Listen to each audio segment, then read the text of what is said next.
Hi everybody, Marilyn here with Cotton and Chocolate, and this is December, our last month 12 of Plum Fusion Saturday Samplers. So yay, you made it to the end, exciting.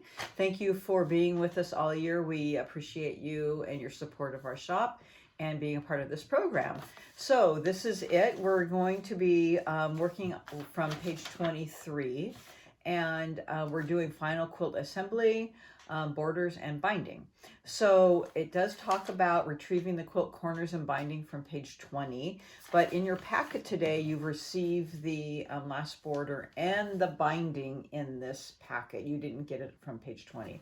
So let's go back and talk about, first of all, the outside corners from page 20. So that would be this, actually all of this corner. And this is what we've talked about before. This is what takes that middle here and turns it on point. Okay, so this is what they're talking about. So if you haven't done so already, you're going to take those outside corners and grab those, and also that binding. Okay, so this is your binding fabric, this last fussy cut rose fabric. And you would cut 11 strips. They indicate cutting it at 2.5 inches. Mine's a little bit skinnier. Mine's cut at 2 1/4. So whichever one you prefer, that's what you can do. But you need 11 strips cut. I cut it on the straight grain. And so you'll put those together for your traditional binding after it's quilted. Okay, so we'll put that to the side, and you can do that after it's quilted. And so before we do our borders, let's talk about putting the quilt together. Okay, so these little circles here indicate matching points. Okay, this is where you need to match your center square to this point here on that outside corner.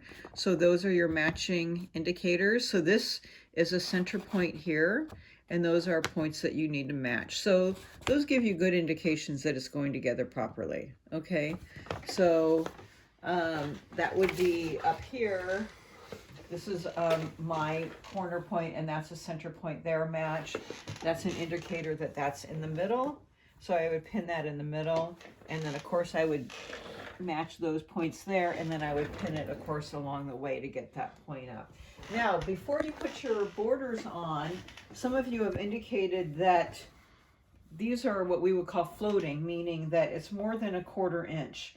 And mine was 2, and that was actually done intentionally by the pattern maker. So you do need to square these up a little bit to make sure that you don't have these more than 1/4 inch, and to make sure that your corners are square. So I did that after I had the whole quilt inner part pieced. I didn't just, square up this corner before I sewed it on. I did it with the whole quilt together first.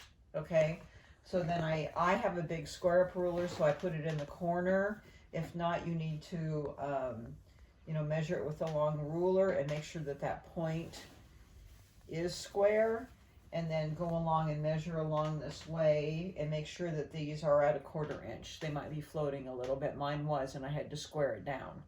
Okay, so that you just have a 1/4 inch all the way along, and that this is at a good square at your corners, okay, before you put that outside border on.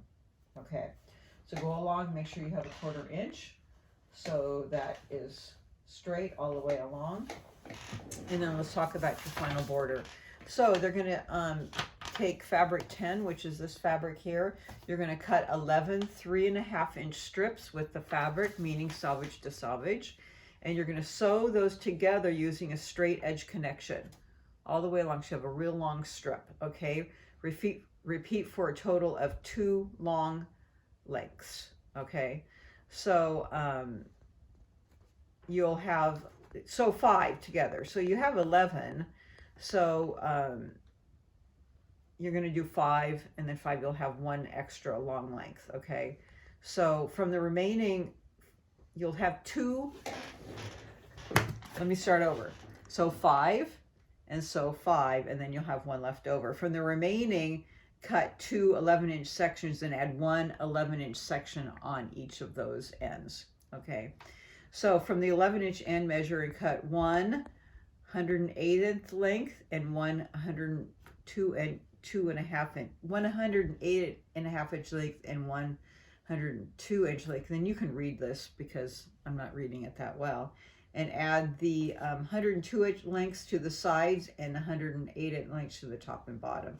And I always measure, I lay that out. So you're going to add the sides first and add the top and bottom second. I measure from the middle and the ends, and then I pin a lot on. But mine was pretty spot on. But if you want to check before you cut these to size, because what if yours is a little bit different? You know, measure yours down the middle with these lengths and on the sides before you cut it to actual size. Because what if yours is, you know, a little bit different when you put these on? If it's off, you know, a 1/2 inch or a 1/4 inch or an inch, you know, do your actual size by measuring these lengths. You know, leave them a little bit extra long and do your length down the middle and the edges to make sure that you have, you know, if you have some variation, you can adjust for that. So on your sides, and then you're all done. Okay. So, and then they talk about finishing your binding once you have it quilted. Okay. You have your quilt done, and then you're ready to either quilt it yourself or get somebody to quilt it for you. So that's it for finishing the quilt, and hopefully you have your back and you're ready to go. And we are introducing, and thank you again for joining us. We really appreciate it. And yes, thank you. And Jerry's thanking you too. And we will have another video shortly out for our 2023 Saturday Sampler. We're really excited about it. So please look for that video, and we will be having that available to sign up shortly. So hope to see you there. Thanks so much. Bye.